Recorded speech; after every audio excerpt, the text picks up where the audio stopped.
السلام علیکم۔ کیا آپ جانتے ہیں کہ وہ کون سی ایک چیز ہے جو آپ کی زندگی بھر کی محنت کو پل بھر میں رائگاں کر سکتی ہے؟ اور وہ کیا ہے جو ایک معمولی سے عمل کو پہاڑ جتنا قیمتی بنا دیتی ہے؟ اللہ کے نبی صلی اللہ علیہ وسلم کا ایک فرمان ہماری پوری زندگی کا رخ بدل سکتا ہے۔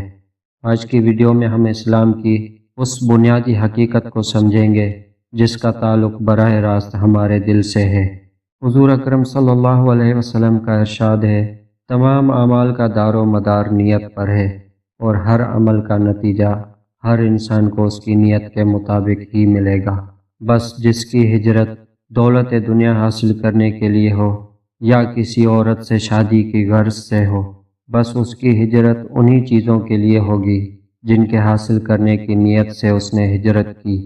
امام بخاری رحمۃ اللہ علیہ نے اپنی کتاب کا آغاز اس حدیث سے کر کے یہ پیغام دیا ہے کہ دین کا کوئی بھی کام، چاہے وہ علم حاصل کرنا ہو یا عبادت، اس کی قبولیت کا تعلق خالص نیت سے ہے۔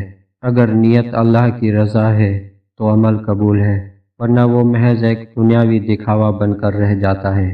یہ حدیث ہمیں سکھاتی ہے کہ عمل کی ظاہری شکل سے زیادہ اس کے پیچھے چھپے ارادے کی اہمیت ہے۔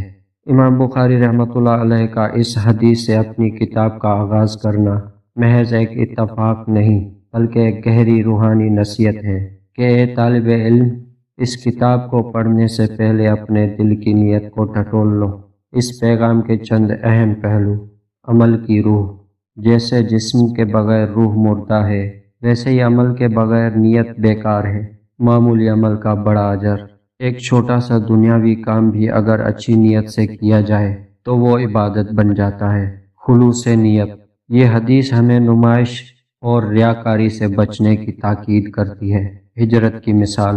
یہاں ہجرت جیسی عظیم عبادت کو مثال بنا کر واضح کیا گیا ہے کہ اگر اتنی بڑی قربانی بھی دنیاوی مفاد کے لیے ہو تو اللہ کے ہاں اس کا کوئی اجر نہیں۔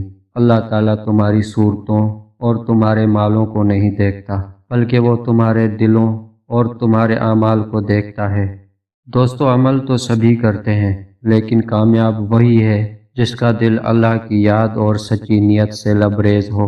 آج ہی اپنے ہر کام، ہر قدم اور ہر فیصلے سے پہلے اپنی نیت کا جائزہ لیں۔ اپنی نیت کا جائزہ لیں۔ یاد رکھیے، دنیا شاید آپ کا کام دیکھتی ہے، لیکن اللہ ہمیشہ آپ کا دل دیکھتا ہے۔ اللہ پاک ہمیں اخلاص سے نیت نصیب فرمائے۔ اگر آپ کو یہ پیغام اچھا لگا ہو تو اسے اپنے پیاروں کے ساتھ شیئر ضرور کیجیے گا، کیونکہ کسی کو نیکی کی طرف راغب کرنا بھی بہترین نیت ہے۔ اللہ حافظ۔ صحیح بخاری حدیث نمبر 1۔